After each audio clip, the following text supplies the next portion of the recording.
Hello, Archie Dunlop here with Talking Astrology with Archie on October the 21st and 22nd, 2023. This weekend, Mercury moves into Scorpio, and in this video, I want to discuss Mercury in Scorpio and what it might mean. And I'm going to do this by looking at a number of horoscopes that have this placement. For example, Charles Manson has Mercury in Scorpio. Joe Biden has Mercury in Scorpio. Kamala Harris has Mercury in Scorpio. King Charles III has Mercury in Scorpio. And Joseph Goebbels, the Nazi propaganda minister, had Mercury in Scorpio. And so did his wife, Magda. The problem with Mercury is that it's actually quite a difficult planet to pin down. Michel Gauguin, the French statistician who came up with statistical evidence that astrology worked, he was focusing on, the 7 traditional planets. I think he also looked at the others, but he found evidence that the moon, Venus, Mars, Jupiter, Saturn worked, but not the Sun and not Mercury. Mercury seems to take on its environment. If you can't really look at Mercury on its own. Mercury is simply some kind of messenger, and the messenger without the message is meaningless. It's like a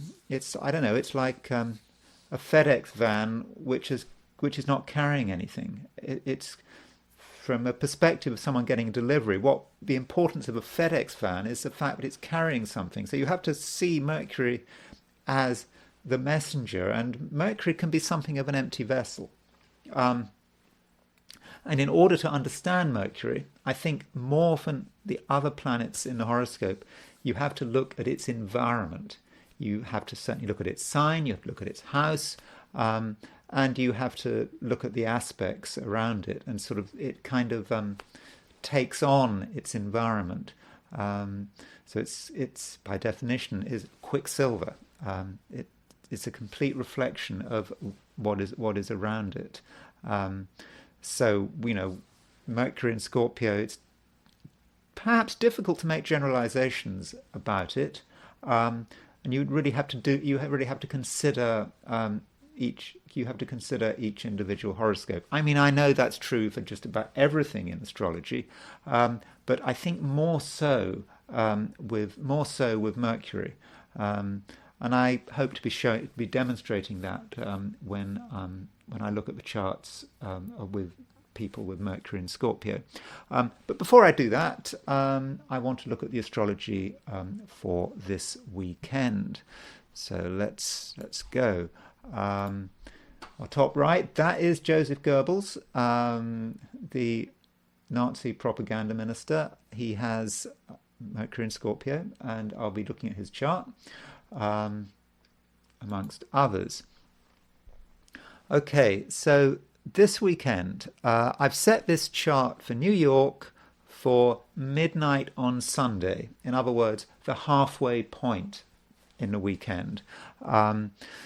You can see that the moon is at 28 Capricorn. So by and large, on Saturday, the moon is in Capricorn. On Sunday, it's in Aquarius, although that will kind of depend on your time zone. But as a broad generalization, to be precise, if you're in London, the moon goes into Aquarius at 7:06 a.m. That's on Sunday. Now that does mean that if you're in sort of Australia, New Zealand, you're not really going to experience the moon in Aquarius until Sunday evening.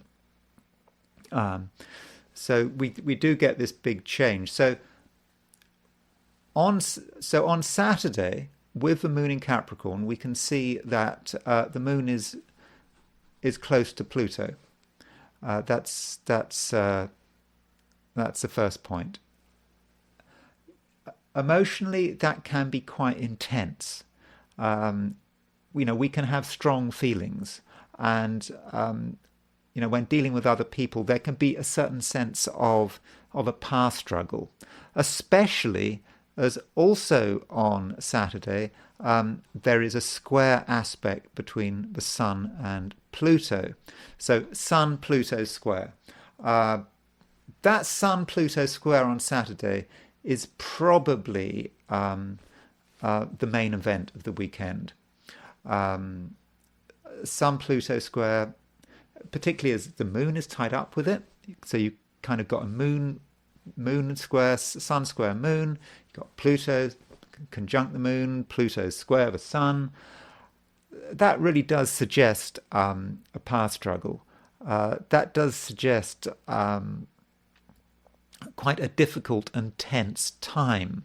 And we should note that that Pluto is very close to the conjunction of the United States' Pluto, because the United States is just coming out of its Pluto return, Pluto having returned recently to where it was on July the 4th, 1776.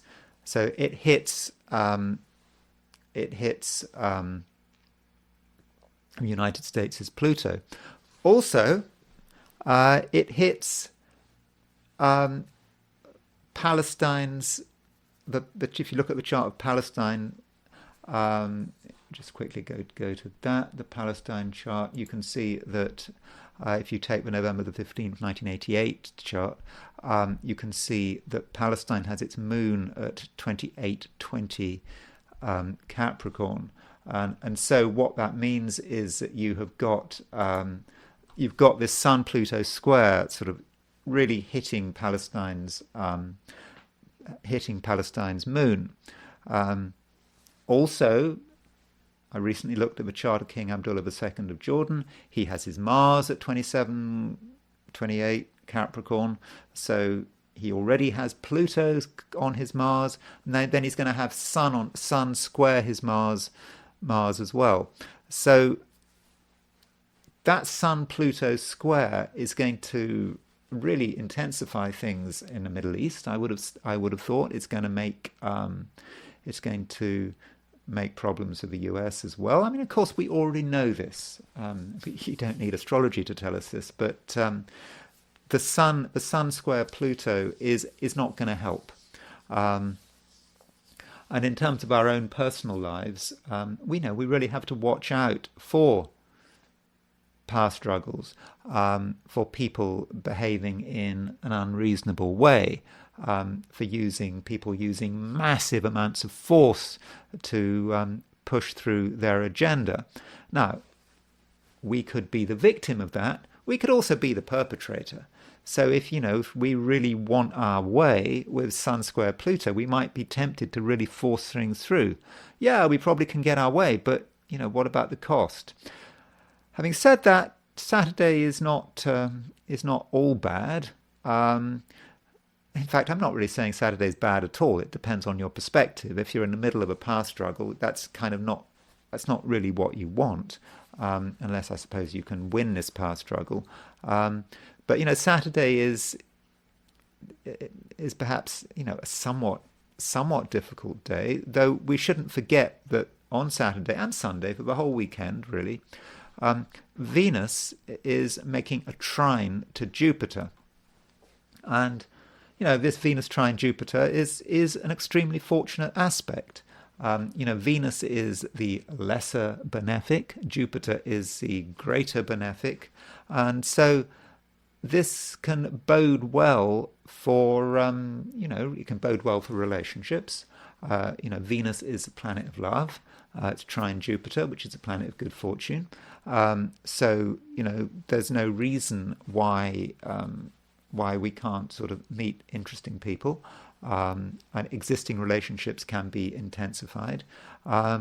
And I think this is especially the case on Saturday, because on Saturday, while Mercury is still in Libra, Mercury is in mutual reception with Venus. So on Saturday, although on Saturday Venus is in Virgo, the sign of its fall, it's really strengthened by the fact that it's trine Jupiter and in mutual reception to Mercury. So with that strong Venus on Saturday, it might be a good time for meeting people, enhancing relationships. Could be good for money. I know people often don't work on weekends, but if you are working on the weekends, or if you're involved in business dealings, you could be very successful. Though, this Venus trine Jupiter is a somewhat materialistic trine. It's not desperately emotional. People are going to be thinking, well, what's in it for me? And relationships that form over the weekend, they could, particularly on Saturday, could be quite transactional. Transactional as in it's a kind of a transaction. What is in it for me? That doesn't matter what the relationship is, whether it's love, business, friendship, whatever.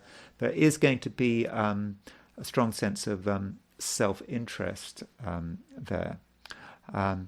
So on Sunday, Mercury goes into Scorpio. It goes into Scorpio in London at 7:49 a.m. So actually, that means that if you're in California, Mercury goes into Scorpio on Sunday night. On Saturday night. So Mercury in Scorpio, it's a big change. It's also a big change because pretty much at the same time, Mercury goes into Scorpio, very close to when Moon goes into Aquarius. So certainly if you're in the Americas, in Europe, parts of Asia, Australasia, New Zealand, not really, because this is going to really happen late on Sunday night.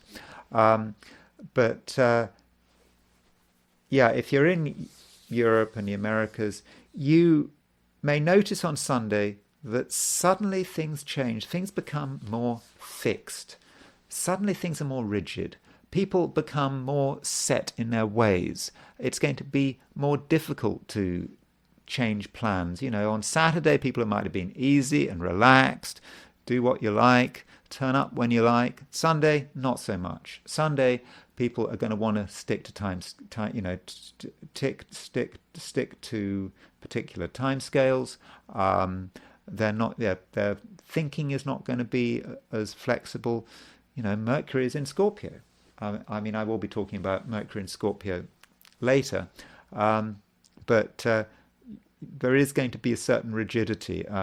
Some of us might really want to make up our minds, and that's going to be that. So that's something you'll notice.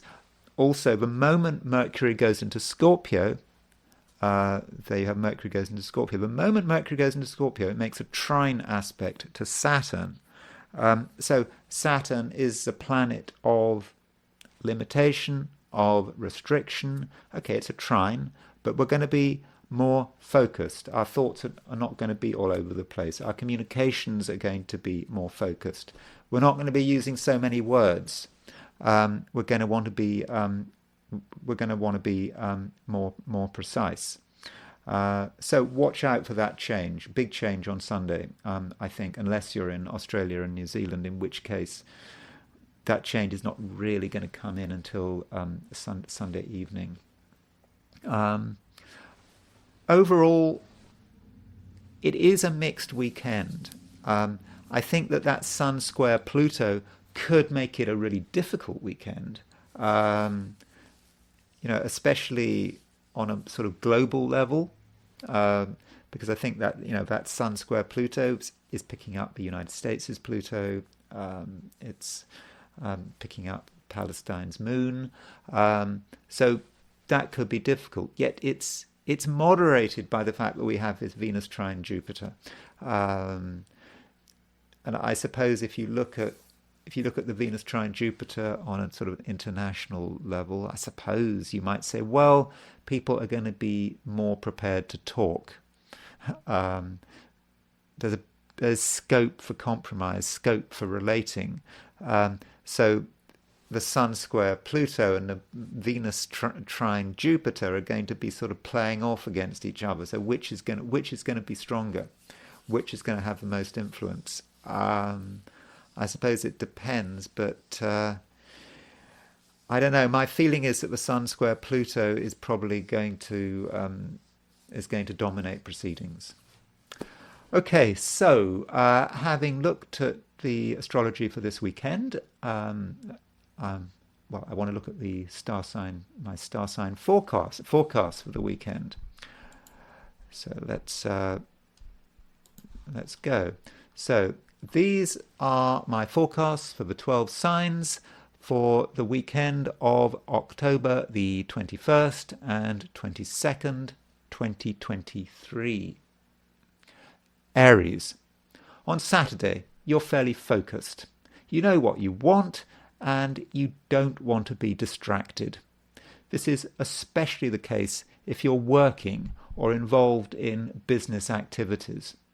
On Sunday, you become more relaxed and you find it easier to think about other people and their needs. But your thoughts become a lot deeper. Taurus. You haven't got all the answers, and some of your ideas are well past their sell-by date. But as one idea goes, another replaces it, and before you know it, your whole worldview has changed. So be open to this kind of transformation. As you move into Sunday, you start thinking about career challenges, and a new approach can prove very successful. Gemini. Mercury, your ruler, is changing signs from Libra to Scorpio. It's a big change. It might feel that the party is over, that your creative freedom has to be tempered with discipline and hard work. But really, it's about getting your act together and not wasting your time on trivial and meaningless pursuits.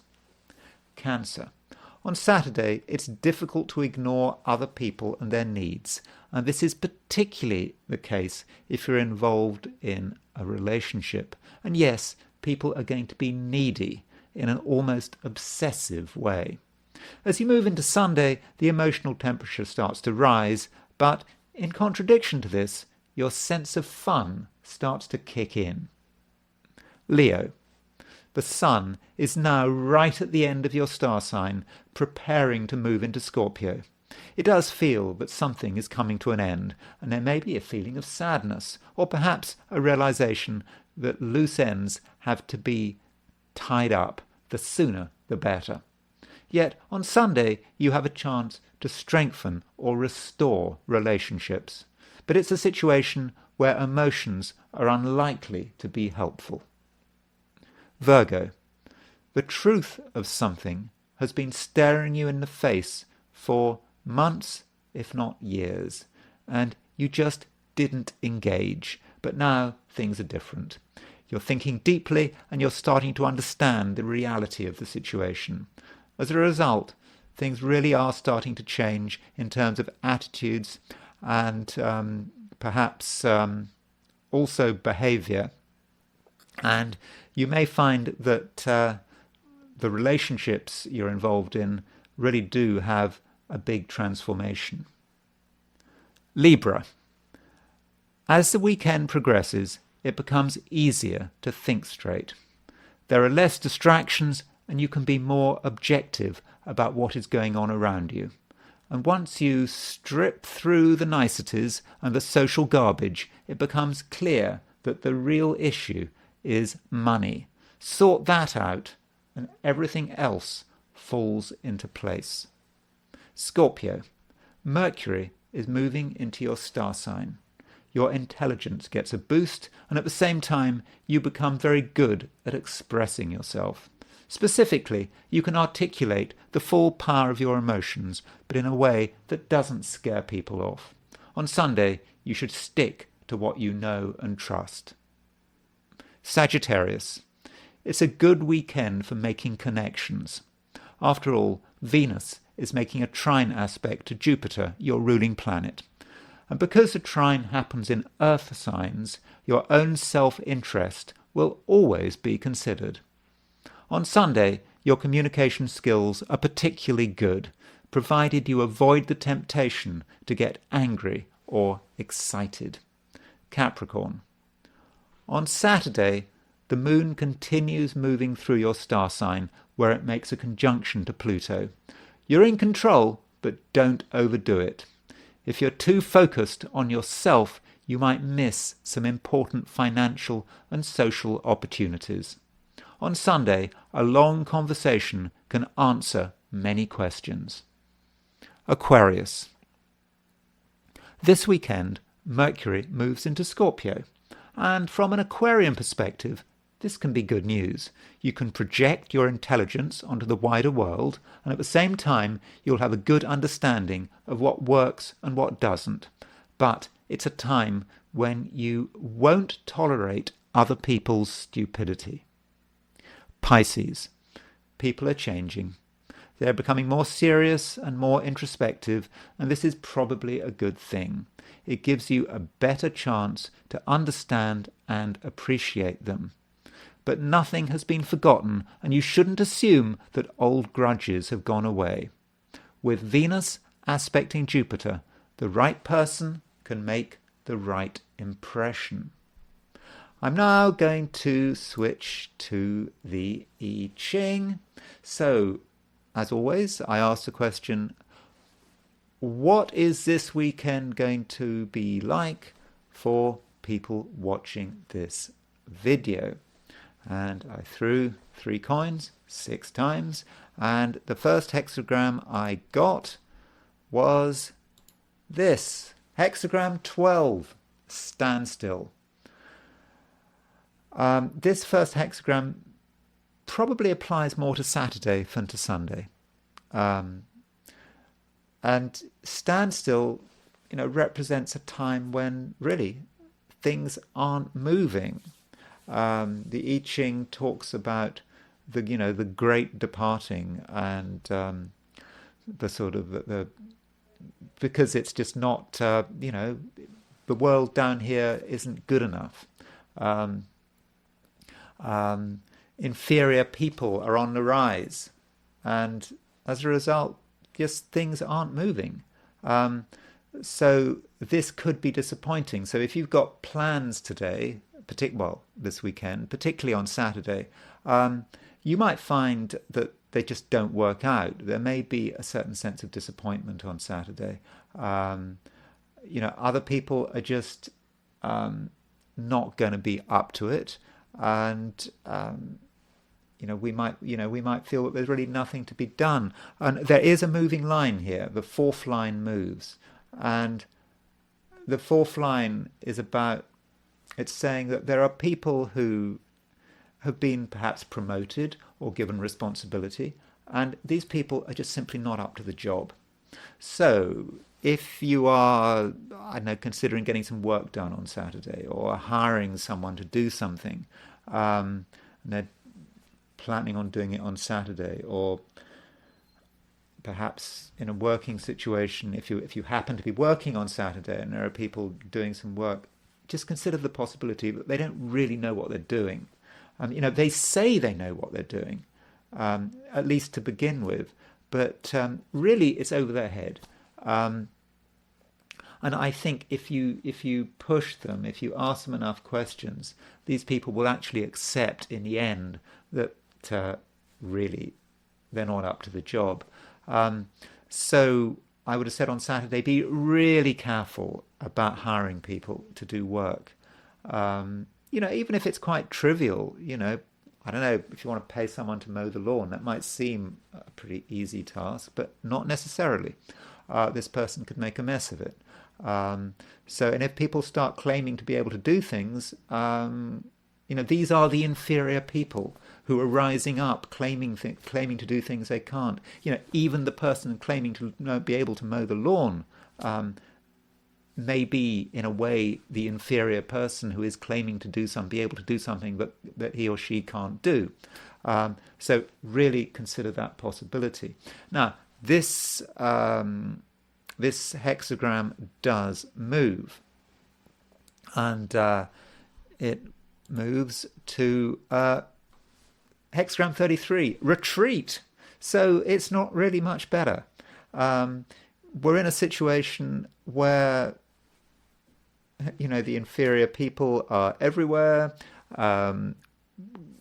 where we can't really do anything, and our best option is to just quietly fade away. We don't have to make a big fuss about it. In fact, we shouldn't make a big fuss about it. It's just slowly retreat.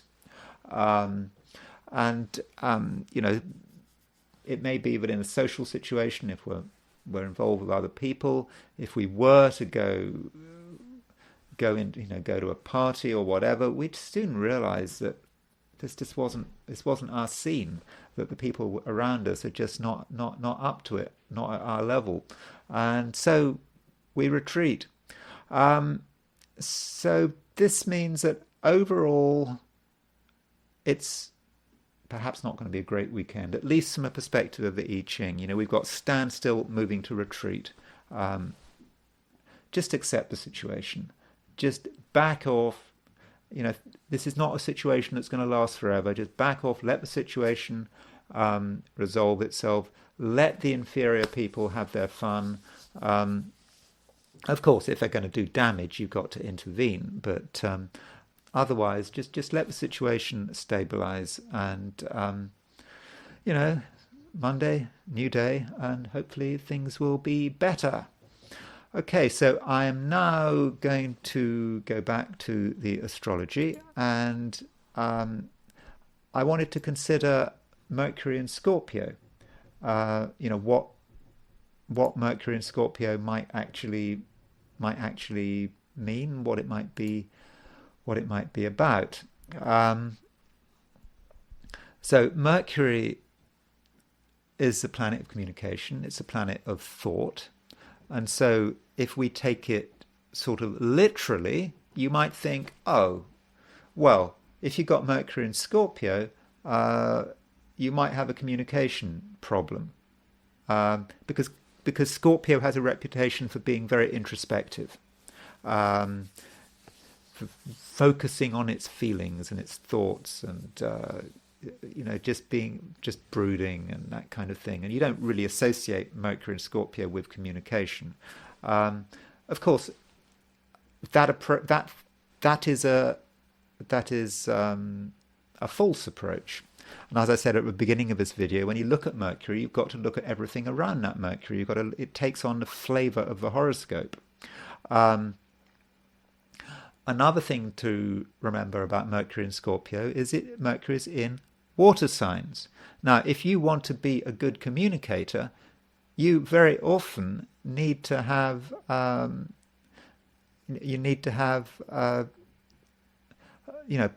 strong feeling. You need to be emotionally attuned to your environment. You have to know who you're talking to. Now, there are different ways about understanding your audience, but your emotional sensitivity can often be a big part of understanding your audience. And so that does give Mercury in Scorpio actually quite a big advantage when it comes to communication. But again, you do have to look at the wider chart. And another thing to be said is that Mercury in Scorpio, it's a very fixed sign. It's a very fixed message. It's not a message that goes sort of all over the place, all things being equal. And that might mean that Mercury in Scorpio is very good at talking to a particular audience who shares their view. Talk to a different audience and you will sound ridiculous. And I think that, when we look at the first person I want to look at is Joseph Goebbels. So let's look at Joseph Goebbels. Joseph Goebbels was the propaganda minister in Nazi Germany. So let's have a look at his chart. And there was his Mercury at 056 Scorpio. Now, if you look at this chart straight away, you're thinking, is this really the chart of a propaganda minister? Goebbels was famous for his speeches and his propaganda. And if you look at, you look at this chart and this, you're thinking, well, it looks fairly introspective to me. At first sight, I don't quite get it. Now, so let's think about Goebbels. Goebbels, of all the Nazis, was probably, the main Nazi leadership, was probably one of the most intelligent. He wrote a diary. His diaries have been published. And giving his thoughts about the progress of the the Second World War and his observations, and so he, for example, in his diary, when the Germans found the bodies of the Polish victims of the Katyn Forest massacre. This is where the whole Polish officer corps were massacred by the Soviets, and they were buried, and no one knew what had happened. When the Nazis, when they invaded Russia, they found all these bodies and they announced it, and Goebbels wrote in his diary, he said, what's going to happen now is that the Soviets are going to blame us, going to blame the Nazis for doing this. And he said that before the Soviets had even done it. And sure enough, that's exactly what the Soviets did. And for decades, the world believed the Soviet account of it, but it was the Nazis that killed them. And he was very perceptive. And looking at his diaries, he was probably one of the first. He knew at a pretty early stage that Germany had lost the war. He might have been, as propaganda minister, he was saying one thing, but privately he knew Germany had lost before most other people in Germany. And this might be perhaps the perception of Mercury in Scorpio. Mercury in Scorpio, he had Mercury in Scorpio, Sun in Scorpio, Mars in Scorpio. So he perhaps was plugged in to what was going on better than most other people. But still, where do you see the propaganda minister? Where do you see this person making these crazed speeches? At least that's how, from a British point of view or an Allied point of view, they would be crazed speeches. Of course, if you were his audience,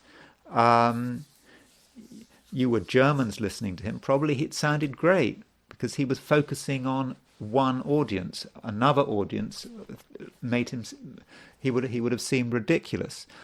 Well, the clue here is the midpoint.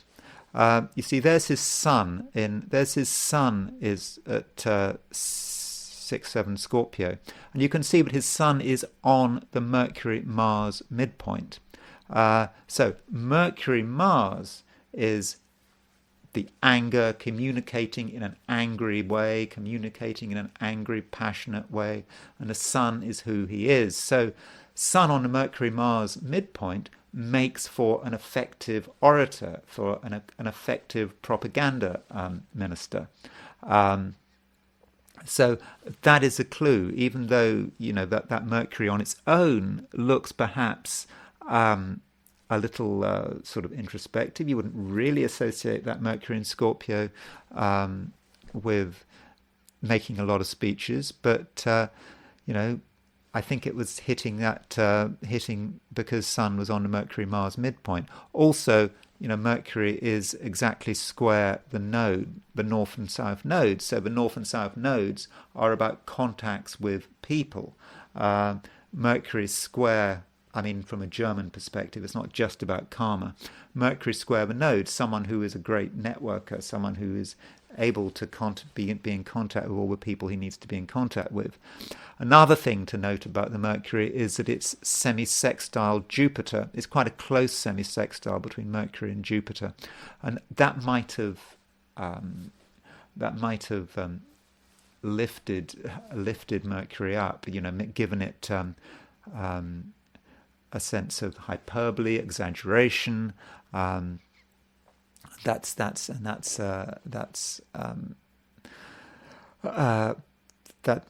maybe one feature of how that Mercury is working. One other thing about Joseph Goebbels is him and his wife. His wife Magda. Now Magda Goebbels, she also had Mercury in Scorpio and the Sun in Scorpio, and so you've got these two people coming together, both Scorpios, and together you came up with the most destructive aspect of Scorpio. Remember that sort of Aleister Crowley saying that Scorpio has three levels. At the highest level, it's the eagle, soaring above the clouds, getting above all the mess of everyday reality. The intermediate level would be the snake hiding under a rock. The lowest level, it's the scorpion, it stinging itself to death when it's surrounded by a ring of petrol. And of course, with Magda and Joseph Goebbels, they both committed suicide as the Russians were closing in on Berlin. Magda Goebbels did have the opportunity to escape, but no. But worse still, they didn't just kill themselves, they killed all their children. And that is an incredibly Scorpio thing to do. Scorpio at its absolute worst. So that is the Scorpion perceiving everything in terms of themselves. Not considering. Scorpio can be incredibly brooding, incredibly at its worst, incredibly selfish, only thinking about itself and the immediate situation. And this whole thing was being destroyed, so let's take everything with it. Including their own children. All of them were, I think, killed with cyanide just as the Russians were closing in. Again, there would have been an opportunity for Magda and her children to escape, but no. So that's Mercury in Scorpio with Joseph and Magda Goebbels. So another person who has Mercury in Scorpio would be King Charles III. You can see his Mercury in Scorpio is there, and his Mercury is conjunct the South Node.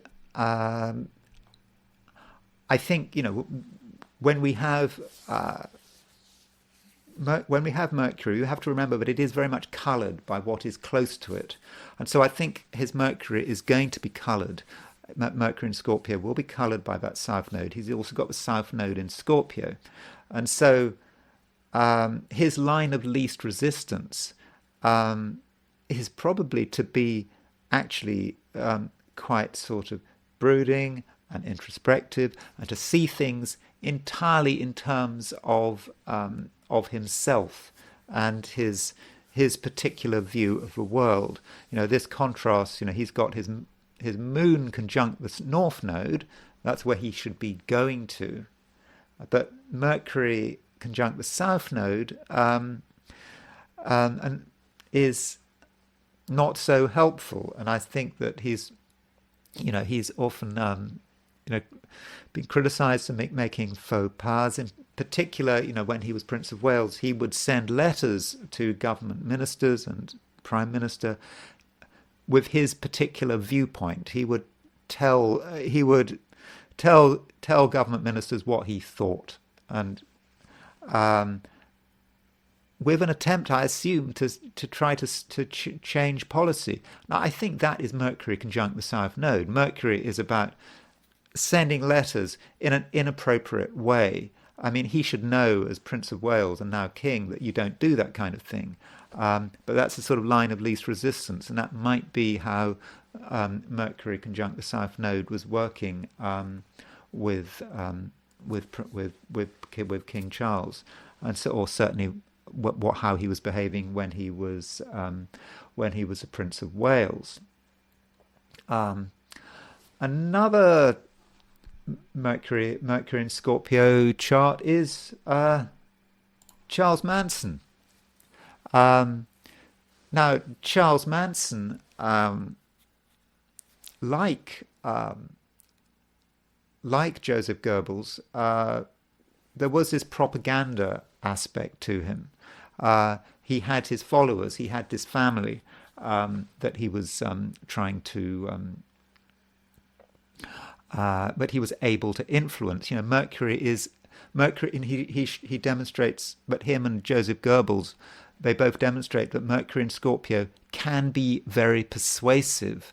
And the reason Mercury in Scorpio can be very persuasive is because it understands human psychology. And if you can understand human psychology, if you know what other people tick, what makes other people tick, then you're in a very strong position. If you can hit people's weaknesses with what you say and offer them something else, you can be a powerful propagandist.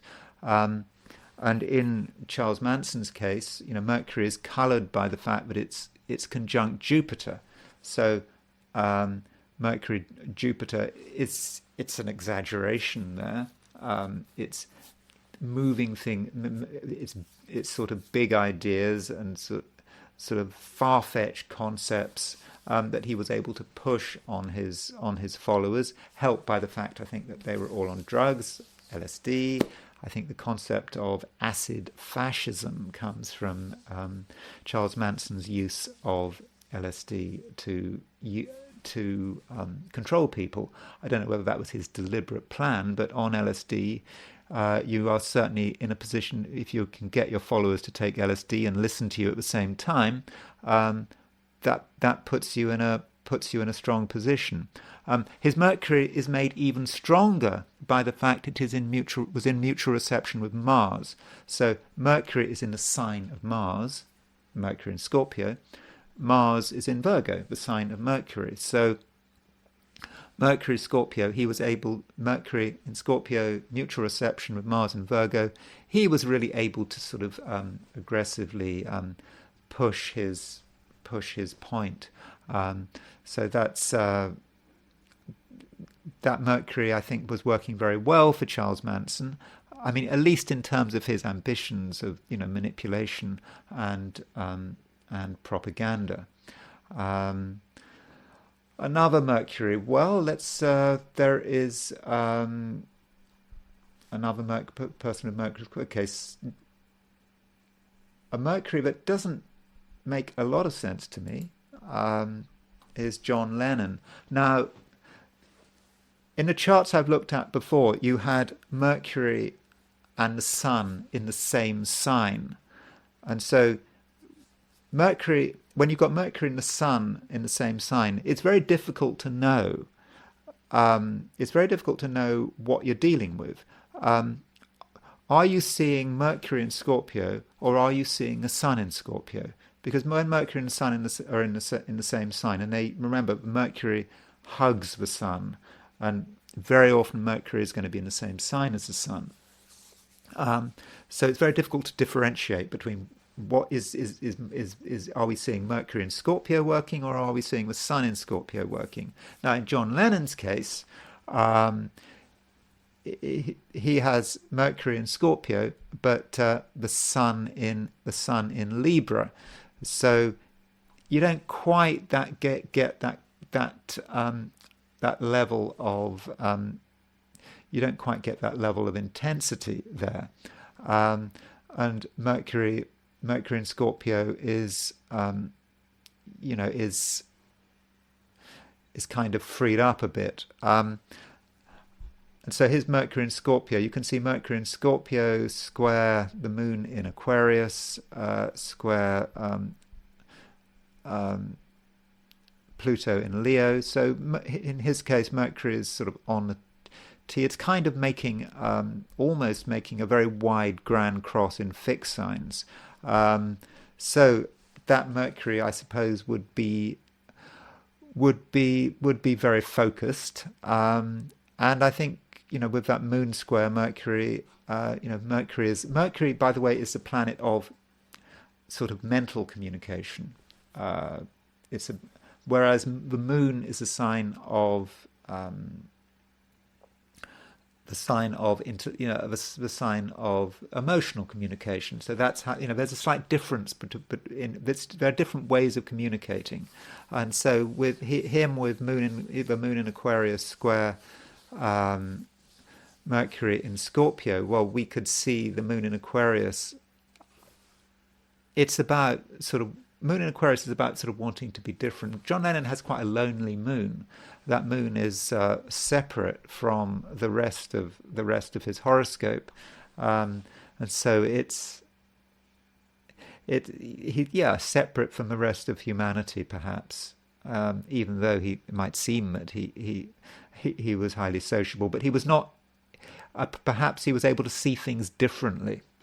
And perhaps that Mercury in Scorpio helped him be an individual. So that's one way of looking at it. Though I should say that that John Lennon's Mercury, on the surface, doesn't make a